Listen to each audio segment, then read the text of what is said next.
Hello everyone. इस video का हमारा टॉपिक है ईटीपी स्लज मैनेजमेंट। देखिए, ईटीपी का सबसे पहला फुल फॉर्म क्या होता है? Effluent treatment plant. यहाँ पे लिख देती हूँ, अरे एफ्लुएंट ट्रीटमेंट प्लांट। और ये भी एक तरह का क्या है? वेस्ट वाटर ट्रीटमेंट टेक्निक है, मेथड है। इसमें भी क्या किया जाता है? वेस्ट वाटर को ट्रीट किया जाता है। ठीक है, तो हमें एक्चुअली एफ्लुएंट ट्रीटमेंट प्लांट का प्रोसेस नहीं देखना है, उसके बारे में नहीं देखना है। टॉपिक क्या है हमारा? ETP sludge management. तो मतलब एफ्लुएंट ट्रीटमेंट प्लांट का जो स्लज होता है उसको मैनेज करना। देखिए, स्लज क्या है? अगर आप एटीपी वो एक्टिवेटेड स्लज प्रोसेस वाला अगर आप जानते हैं, या अगर आपने ईटीपी पढ़ा भी है, तो उसमें क्या है, स्लज क्या होता है? स्लज बेसिकली क्या होता है ना, देखिए, जब वेस्ट वाटर आता है तो वेस्ट वाटर में कई सारी चीज़ें रहती है, कई सारे केमिकल्स, कई सारे डस्ट पार्टिकल्स, ऑर्गेनिक मैटर, ये सारी चीज़ें, माइक्रोब्स, बैक्टीरिया वगैरह, ये सब कुछ रहता है वेस्ट वाटर में। ठीक है, जब उस वेस्ट वाटर को ट्रीट किया जाता है तो फिर बाद में क्या आता है ना, एक जगह टैंक में होता है, कंटेनर जो भी है, टैंक है, तो वहाँ पे क्या होता है कि वहाँ से जो पानी होता है, अलग अलग प्रोसेसेस से गुजरते गुजरते पानी साफ़ हो जाता है। और यहाँ पे क्या होता है फिर नीचे कि जो माइक्रोब्स वगैरह होते हैं, ऑर्गेनिक और इनऑर्गेनिक मटेरियल जो अब तक साफ़ नहीं हो पाया होता है, तो वो क्या हो जाता है, यहाँ पे सेटल हो जाता है। और जो चीज़ यहाँ पे सेटल हो जाती है ना, उसी को हम क्या कहते हैं? स्लज कहते हैं। ठीक है, तो स्लज बेसिकली क्या है कि उसमें माइक्रोब्स रहते हैं, माइक्रो ऑर्गेनिज्म, ऑर्गेनिक और इनऑर्गेनिक पार्टिकल्स रहते हैं स्लज में। ठीक है, ये हो गया स्लज। तो हमारा जो टॉपिक है वो क्या है? ईटीपी, इफ्लुएंट ट्रीटमेंट प्लांट के दौरान, इस प्रोसेस के दौरान जब इसमें ट्रीटमेंट किया जाता है वेस्ट वाटर का, तो जो स्लज होता है, जो स्लज इसमें प्रोड्यूस होता है, तो उसको किस तरीके से मैनेज किया जाता है, इसके बारे में हमें पढ़ना है। ठीक है, स्लज का मैनेजमेंट देखना है। तो हम क्या देखेंगे? स्लज का मैनेजमेंट के लिए कौन कौन से प्रोसेसेस हैं, मतलब कौन से मेथड यूज़ किए जाते हैं, उस मेथड में क्या क्या मतलब तरीके से किया जाता है उसको परफॉर्म, और उन सब के एडवांटेजेस और डिसएडवांटेजेस देखेंगे। ठीक है, तो इससे पहले मैं एक बात बता दूं, आप ना क्या, अगर नाम भी अगर आप याद रखेंगे ना सारे मेथड्स का, कि ईटीपी स्लज मैनेजमेंट में ये मेथड्स यूज़ किए जाते हैं, तो आपका हो जाएगा काम। क्यों? क्योंकि बेसिकली इसमें करते क्या है ना हम, मतलब आप सारे मेथड्स में देखेंगे एक चीज़ कॉमन रहेगी, कि हमें बेसिकली जो स्लज है, तो स्लज को क्या करना है ना, कि उसको स्टेबलाइज करना है, उसको वॉल्यूम को कम करना है, यही चीज़ें रहती है, उसको कंसंट्रेट करना है। और थोड़े थोड़े डिफरेंसेस हैं सारे मेथड्स में, वो चीज़ आप सुनेंगे तो दिमाग में बैठ जाएगा। तो बेसिकली आपको जब प्रोसेस के नाम याद रहेंगे तो आप थोड़ा इधर उधर करके लिख सकते हैं। ठीक, तो देखिए, सबसे पहले हम डिस्कस करते हैं जो मेथड होता है स्लज को मैनेज करने का, वो क्या होता है? थिकनिंग। थिकनिंग, ठीक है, थिकनिंग है। तो थिकनिंग में क्या किया जाता है? थिकनिंग का मतलब ऐसे समझ सकते हैं ना, इसको मोटा किया जाता है। मोटा किया जाता है तो यहाँ पे मोटा ऐसे नहीं किया जाता है, यहाँ पे कंसंट्रेट कर दिया जाता है। एक बार डेफिनेशन पढ़िए कि thickening is a process in ETP sludge management where the sludge which is the solid waste generated during wastewater treatment is concentrated and made thicker। तो थिकनिंग में क्या किया जाता है? जो सॉलिड वेस्ट जनरेट होता है, मतलब वो जो स्लज होता है ना, बेसिकली उसमें क्या रहता है? पार्टिकल्स रहते हैं कुछ जो अब तक छन नहीं पाए होते हैं, ट्रीट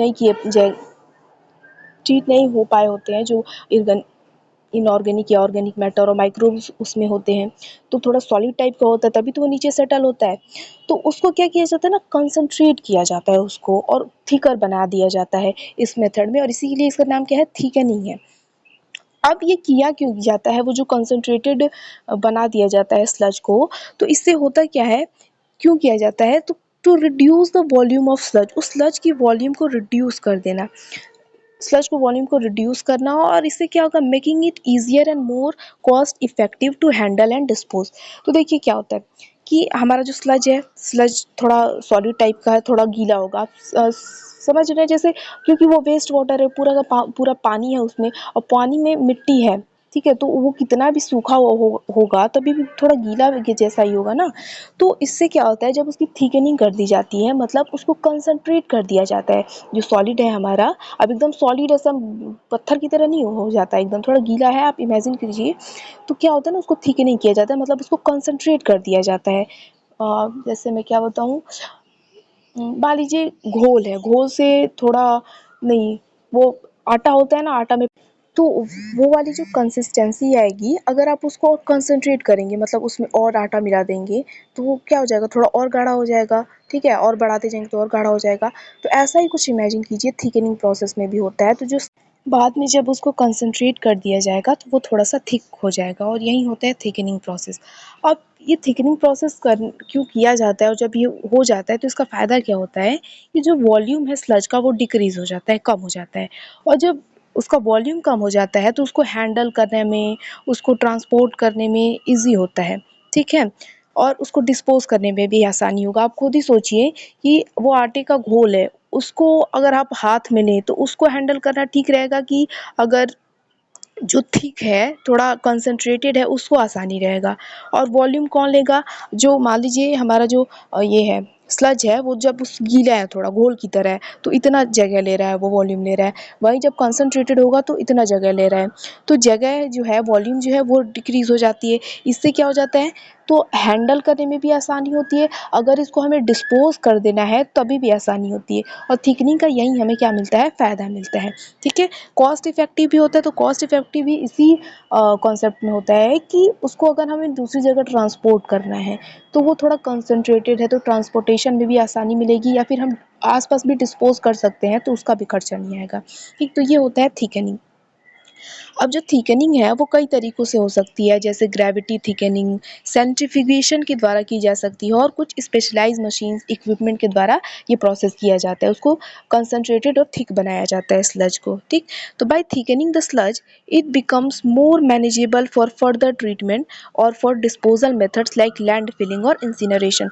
तो जब हम थिकनिंग कर देते हैं उस स्लज की, तो वो क्या हो जाता है, थोड़ा और आसान हो जाता है उसको मैनेज करना, डिस्पोज़ करने, जैसे उसकी लैंड फिलिंग भी हम आसानी से कर सकते हैं, इंसिनरेशन भी, इंसिनरेशन में क्या करते हैं हम, जो इंसिनरेटर्स होते हैं मशीन, हाई टेम्परेचर पे उसको जलाया जाता है, तो ये सब आसान हो जाएगा थिकनिंग के माध्यम से। तो ये हमारा पहला जो मेथड हुआ थिकनिंग, थिकनिंग के द्वारा हम स्लज को मैनेज करते हैं। अब थिकनिंग के एडवांटेजेस क्या हैं, डिसएडवांटेजेस क्या हैं, ये हम देखते हैं, ठीक है।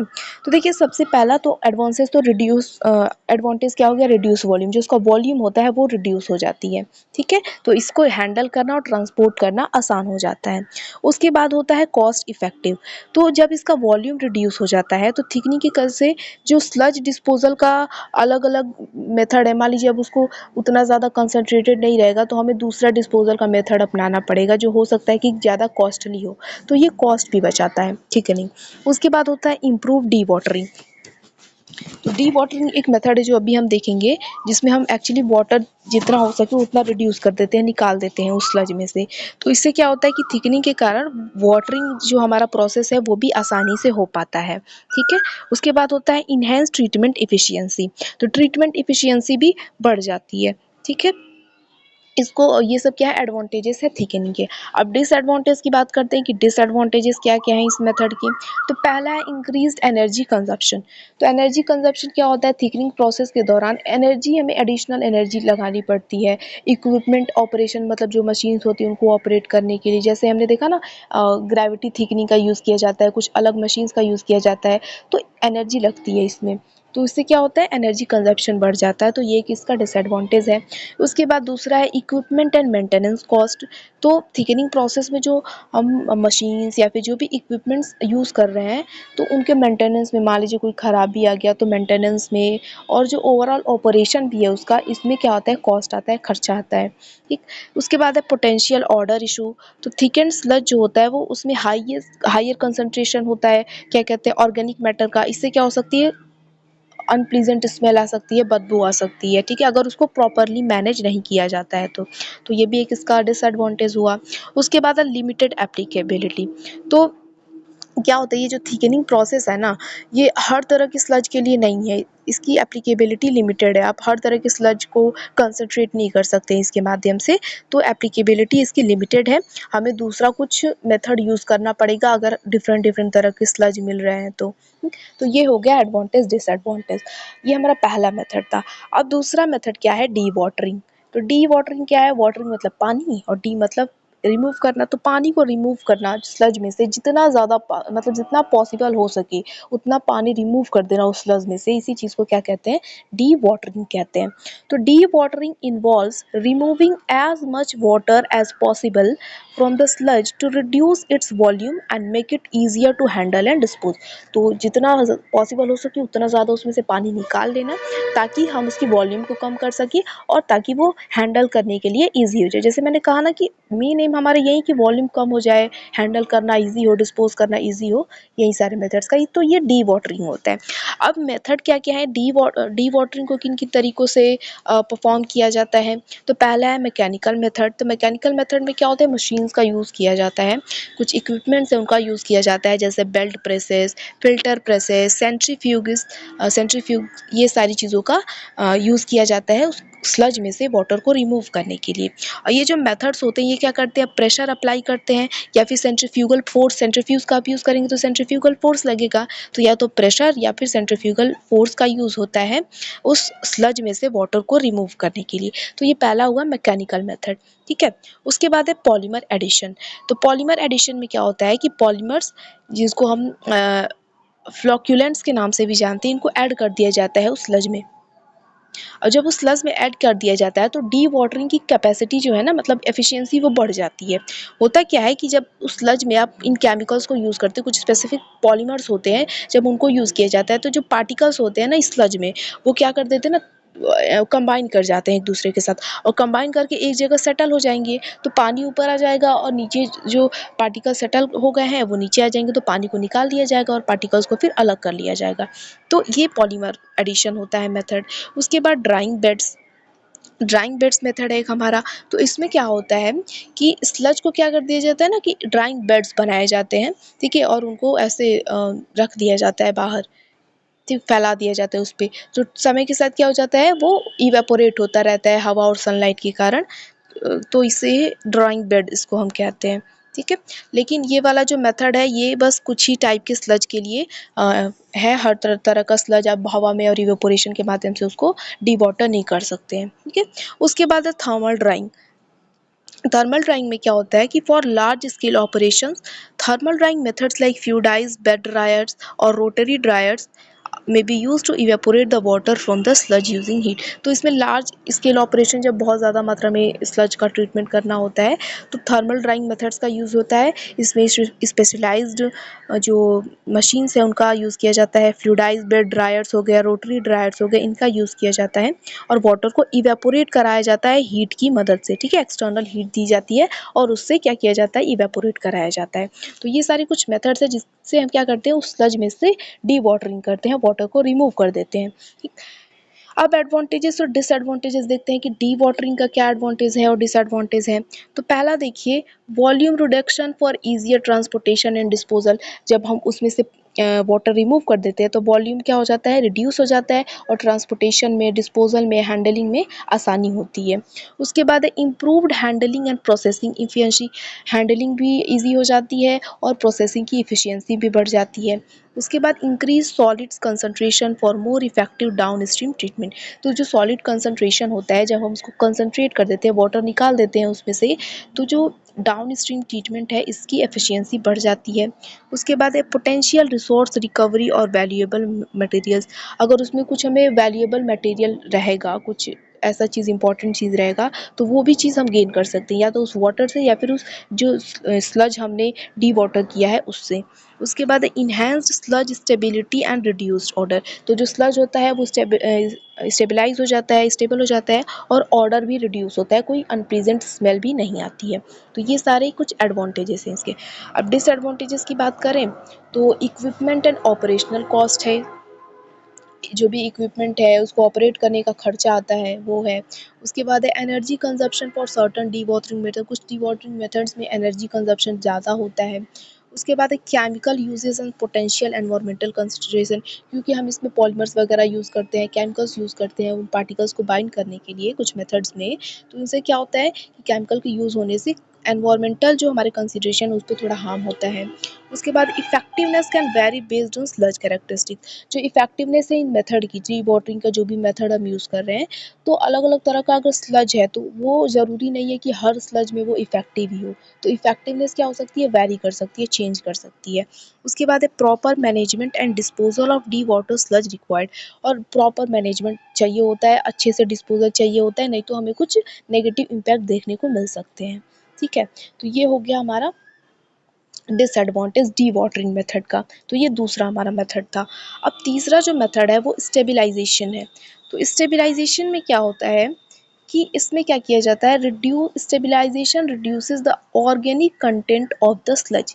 ये क्या करता है, जो स्लज का ऑर्गेनिक कंटेंट है वो रिमूव कर देता है, इसमें स्टेबिलाइजेशन में किया जाता है, making it less biodegradable and odorous. और इसकी वजह से उसको क्या है, जब आप उस स्लज का ऑर्गेनिक कंटेंट रिमूव कर देंगे तो वो लेस बायोडिग्रेडेबल हो जाएगा, और क्या हो जाएगा, लेस ऑडरस भी, उसमें अनप्लीजेंट स्मेल भी नहीं आएगी, बदबू भी नहीं आएगी। Stabilisation also reduces the pathogens present in the sludge.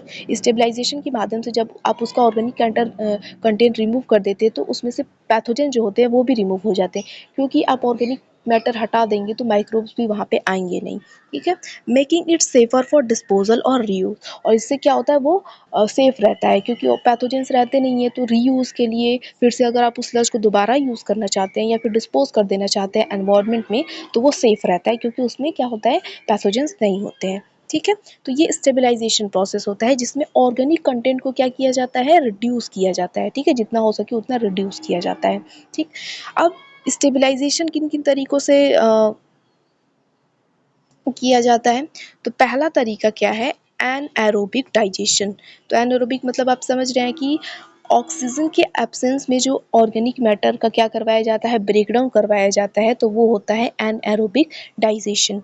तो इससे क्या होता है, जब ऑर्गेनिक मैटर को, आपको ऑर्गेनिक मैटर को ही रिड्यूस करना है स्टेबलाइजेशन प्रोसेस में, तो आप क्या करेंगे, सबसे पहला मेथड है एनएरोबिक डाइजेशन। अब एनएरोबिक डाइजेशन में क्या होता है कि ऑक्सीजन की एब्सेंट में भाग जो भी ऑर्गेनिक मैटर है उसका ब्रेक डाउन किया जाता है, और जब ये ऑक्सीजन की एब्सेंस में ब्रेक डाउन होता है तो बायोगैस का प्रोडक्शन होता है। अब इस बायोगैस को हम यूज़ कर सकते हैं एनर्जी पर्पज़ के लिए, और जो डाइजेस्टिव स्लज है वो अब सेफ है डिस्पोजल के लिए, क्योंकि उसमें से अब माइक्रोब्स वगैरह भी निकल गए होते हैं, इसीलिए। तो ये एनारोबिक डाइजेशन होता है, इससे हम स्टेबलाइजेशन कर सकते हैं। उसके बाद दूसरा कौन सा मेथड है, एरोबिक डाइजेशन। तो इसमें क्या किया जाएगा, एरोबिक माइक्रो ऑर्गेनिज्म की मदद से, मतलब ऑक्सीजन की प्रेजेंस में जब डाइजेशन करवाई जाएगी, ऑर्गेनिक मैटर का क्या करवाया जाएगा, ब्रेक डाउन करवाया जाएगा। ठीक है, तो ये जो माइक्रो ऑर्गेनिज्म होते हैं ये ऑर्गेनिक मैटर को ब्रेक डाउन कर देते हैं उस स्लज में से, और उस स्लज का फिर वॉल्यूम रिड्यूस हो जाता है और उसकी स्टेबिलिटी भी बढ़ जाती है। तो ये दो मेथड हो गए हमारे। उसके बाद तीसरा मेथड होता है कंपोस्टिंग। तो कंपोस्टिंग मतलब नेचुरली क्या होता है, जो ऑर्गेनिक मैटर होता है हम उसमें क्या कर देते हैं, उसको डिस्पोज करके न्यूट्रिएंट के रूप में यूज़ करते हैं।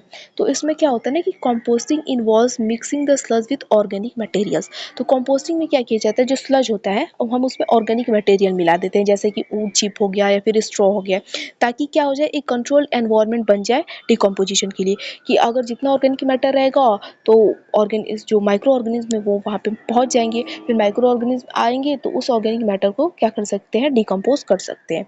ठीक है, this process help to stabilise the sludge and produce a nutrient rich compost. और इससे क्या होता है कि स्लज भी क्या हो जाता है, स्टेबलाइज होता है, और एक न्यूट्रिएंट रिच कंपोस्ट भी हमें मिल जाता है, जो अब हम सॉइल अमेंडमेंट के तौर पे यूज़ कर सकते हैं, सॉइल में ऐड कर सकते हैं उसको, और उसकी फर्टिलिटी बढ़ा सकते हैं, हेल्थ इंक्रीज कर सकते हैं। तो ये एक मेथड होता है।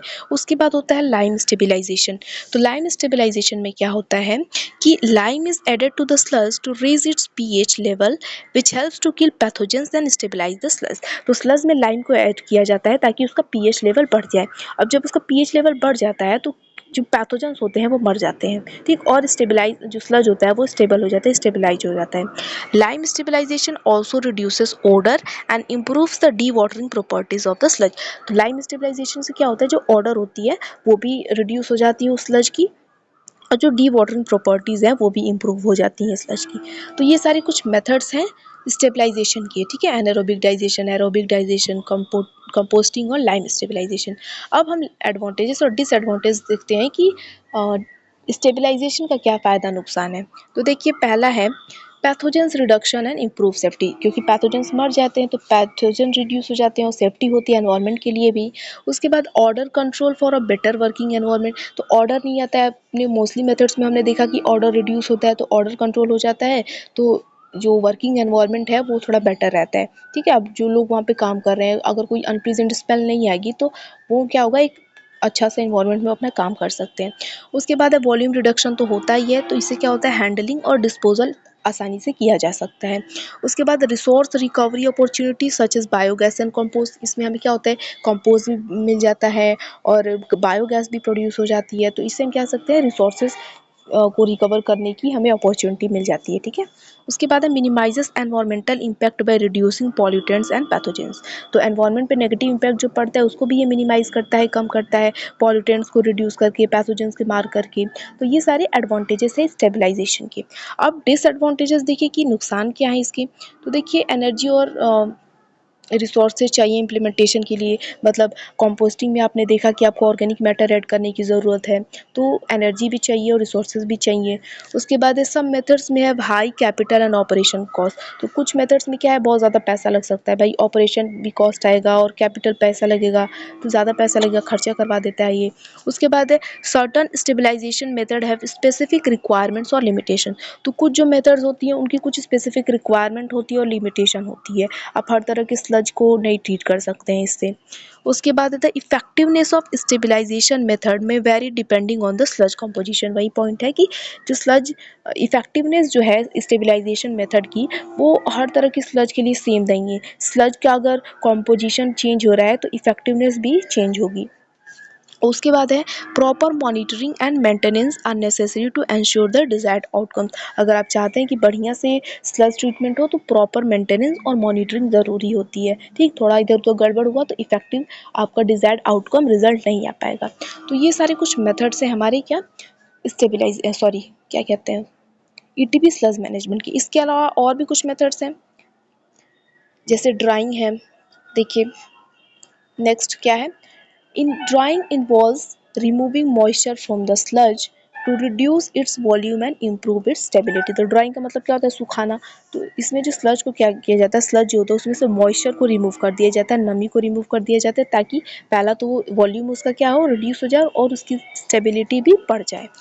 अब ड्राइंग के कौन कौन से मेथड्स हैं, तो ड्राइंग बेड है सबसे पहला, तो ड्राइंग बेड्स क्या है कि ओपन एयर बेड्स होती हैं, ओपन एयर में बेड बनाई जाती है, उस पे क्या कर देते हैं, स्लज को एकदम स्प्रेड कर दिया जाता है, एकदम थिन लेयर बना दी जाती है, एकदम पतली लेयर में पूरे स्लज को स्प्रेड कर दिया जाता है, और फिर सनलाइट की वजह से और एयर की वजह से इवेपोरेशन होने के कारण जो स्लज होता है वो सूख जाता है। ठीक है, उसका मॉइस्चर रिमूव हो जाता है, तो ये पहला हमारा मेथड हुआ। उसके बाद है मैकेनिकल डी वाटरिंग, तो डी वाटरिंग में हम अलग अलग तरह के मेथड्स यूज़ करते हैं, जैसे प्रेसेस, फिल्टर प्रेसेस, सेंट्रीफ्यूग्स, ये सारी चीज़ें यूज़ करते हैं, ये वाला हमने देखा है मेथड। उसके बाद है थर्मल ड्राइंग, तो इसमें क्या किया जाता है, this method uses heat to evaporate the moisture from the sludge, तो इसमें क्या किया जाता है, स्लज से मॉइस्चर को रिमूव करने के लिए हीट का यूज़ किया जाता है। It can be done through direct contact drawing where the sludge comes into direct contact with the heated surface, or through indirect drying where hot air or steam is used to transfer heat to the sludge, तो thermal drying method में क्या किया जाता है, sludge जो होता है उसको हीट के माध्यम से इवेपोरेट कराया जाता है, उसके मॉइस्चर को रिमूव कराया जाता है। अब इस थर्मल ड्राइंग दो तरीके से की जा सकती है, डायरेक्ट थर्मल ड्राइंग या फिर इनडायरेक्ट थर्मल ड्राइंग। तो डायरेक्ट में क्या किया जाता है कि जो स्लज होता है उसको डायरेक्ट किसी हीटेड सरफेस से कांटेक्ट में लाया जाता है और मॉइस्चर रिमूव हो जाता है। इनडायरेक्ट में क्या होता है कि स्टीम या एयर के माध्यम से इनडायरेक्टली हीट ट्रांसफ़र रिमूव करवाया जाता है मॉइस्चर का उस स्लज में से। ठीक है, ये थर्मल ड्राइंग होता है। उसके बाद सोलर ड्राइंग में क्या होता है, तो यहाँ पे सोलर सन की जो रेडिएशन है, एनर्जी है, उसको यूज़ किया जाता है इवोपोरेट करने के लिए। ठीक है, कुछ स्पेसिफिकली डिज़ाइन सर्फेसेस होती हैं, उस पर क्या कर दिया जाता है, उसको स्प्रेड कर दिया जाता है और उसके बाद सन की लाइट से इवेपोरेशन होता है और मॉइस्चर रिमूव हो जाता है। तो ये सारे क्या मेथड है, हमारे ड्राइंग के मेथड से। अब इसके एडवांटेजेस डिसएडवांटेजेस देखें तो क्या है, पहला है वॉल्यूम रिडक्शन, ये तो हर में जितने भी मेथड है सब में आएगा। तो drying reduces sludge volume making it easier to handle and transport, ये सारे पॉइंट्स में है कि उसको हैंडल करना, ट्रांसपोर्ट करना ईजी हो जाता है, स्टेबिलिटी बढ़ जाती है। ठीक है, तो drying helps stabilise sludge by reducing its organic content and eliminating pathogens, क्योंकि आप इवेपोरेशन करवाते रहते हैं तो पैथोजेंस भी रिड्यूस हो जाते हैं, ऑर्गेनिक कंटेंट भी रिमूव हो जाता है, तो स्टेबिलिटी इसकी बढ़ जाती है। ऑर्डर रिडक्शन होता है, जो अनप्लीजेंट स्मेल है वो क्या होता है, वो भी रिड्यूस हो जाता है। फिर रिसोर्स रिकवरी भी हो जाती है, ठीक। तो ड्राइड स्लज कैन बी, जो ड्राइड स्लज होता है मतलब मॉइस्चर जब उसमें से निकल जाता है, पैथोजेंस वगैरह निकल जाते हैं, तो हम उसको एग्रीकल्चर में एनर्जी जनरेशन में यूज़ कर सकते हैं। तो रिसोर्स रिकवरी भी होता है। और फिर कॉम्प्लायंस भी रेगुलेशंस, तो drying methods help meet regulatory requirement for sludge disposal. तो स्लज डिस्पोजल के लिए जो रेगुलेटरी रिक्वायरमेंट बनाई गई हैं उसको भी फॉलो करता है ये। 2 बार आ गया यही चीज़, सेम चीज़ है, ठीक है। उसके बाद है डिसएडवांटेजेस, क्या होता है, दोनों 2-2 बार आ गया यार। अच्छा देखिए, तो पहला डिसएडवांटेज क्या है, एनर्जी कंजप्शन। तो एनर्जी कंजप्शन क्या है कि कुछ जो ड्राइंग मेथड्स होते हैं उसमें बहुत ज़्यादा एनर्जी की ज़रूरत हो जाती है, और उससे क्या होता है जो ऑपरेशन का कॉस्ट है वो भी ज़्यादा आता है। फिर एनवायरनमेंट पे भी इम्पैक्ट होता है। उसके बाद इक्विपमेंट मेंटेनेंस, तो जो भी मेथड्स हैं तो उनमें जो जो भी मशीन्स का हम यूज़ करते हैं, इक्विपमेंट का भी यूज़ करते हैं, तो उनको रेगुलर मेंटेनेंस की ज़रूरत होती है, और हमेशा चेक रखना पड़ता है, उन पे ध्यान रखना पड़ता है कि जो भी इक्विपमेंट हो वो सही तरीके से यूज़ किए जाएँ। उसके बाद है कैपिटल इन्वेस्टमेंट, तो implementing drawing system can involve significant upfront cost for equipment and infrastructure. जब कोई मान लीजिए ड्राइंग सिस्टम को क्या करना चाहता है, इस्टेब्लिश करना चाहता है, मतलब लगाना चाहता है, तो शुरुआती में जो इन्वेस्टमेंट है वो भी बहुत महंगा आता है, इंफ्रास्ट्रक्चर वगैरह जो सब है इसका महंगा रहता है। टाइम कॉन्स्टेंट है, तो जो ड्राइंग प्रोसेसेस हैं वो टाइम ले सकते हैं ज़्यादा, ठीक है। उसके बाद एक क्लाइमेट डिपेंडेंसी, जैसे आपने देखा कि सोलर एनर्जी का ड्राइंग बेड्स में जो हम नेचुरली इवेपोरेशन के लिए छोड़ दे रहे हैं, तो अगर क्लाइमेट सही नहीं है, मान लीजिए सूरज आया ही नहीं, बारिश होने लगी, तो क्या हो सकता है थोड़ा ये मेथड इफ़ेक्टिव नहीं है। अगर धूप हुआ तब तो बढ़िया है, लेकिन मौसम अगर ठीक नहीं है तो ये प्रोसेस उतना अच्छा नहीं है। तो ये सारे कुछ डिसएडवांटेजेस हैं इसके। अब इसके अलावा कुछ जो 2-3 मेथड है और हैं, देख लीजिए। थर्मल ट्रीटमेंट है, तो इसमें क्या होता है कि thermal treatment involve subjecting the sludge to high temperature to reduce its volume and destroy harmful pathogens. तो थर्मल ट्रीटमेंट में क्या किया जाता है, जो स्लज होता है उसको हाई टेम्परेचर पे रखा जाता है। इससे क्या होती है, जो वॉल्यूम होता है वो डिक्रीज़ करता है, ये क्योंकि मॉइस्चर वगैरह सब खत्म हो जाएगा और पैथोजेंस भी किल हो जाते हैं, मर जाते हैं, ठीक। उसके बाद this can be done through processes like incineration और पैरालिसिस। तो पैरालिसिस या फिर इंसिनरेशन के द्वारा इसको, जहाँ पे इसमें क्या किया जाता है, हाई टेम्परेचर पे उसको जलाया जाता है, तो किया जा सकता है, परफॉर्म किया जा सकता है। The heat generated can be utilise for energy recovery purposes. और जो इनको इंसिनरेट करने से जो हीट रिलीज होती है, जनरेट होती है, तो उसको दूसरे एनर्जी रिकवरी पर्पजेस में हम यूज़ कर सकते हैं। तो ये एक मेथड हो गया। उसके बाद है रीयूज एंड रिसाइकलिंग। तो in this method the treated sludge is processed to remove contaminants and then use for various purposes. तो इसमें क्या होता है ना, जो ट्रीटेड स्लज होता है, जिस स्लज की ट्रीटमेंट हो चुकी होती है, उसको क्या कर दिया जाता है, उसमें से अगर कोई कंटामिनेंट है उसको रिमूव कर दिया जाता है। उसके बाद डिफरेंट पर्पजेज़ के लिए उसको रीयूज़ किया जाता है। इसको क्या किया है, सॉइल कंडीशनर के तौर पे यूज़ किया जा सकता है एग्रीकल्चर में, जहाँ पे क्या कर सकती है, सॉइल की फर्टिलिटी बढ़ा सकती है, न्यूट्रिएंट्स ऐड कर सकती है, ठीक।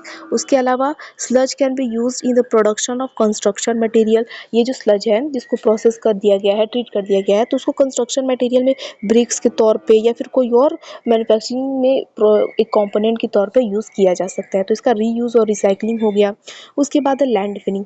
तो लैंड फिलिंग में क्या किया जाता है, कुछ डेजिग्नेटेड जो लैंडफिल साइट होती है वहाँ पे इनको डाल दिया जाता है, ठीक।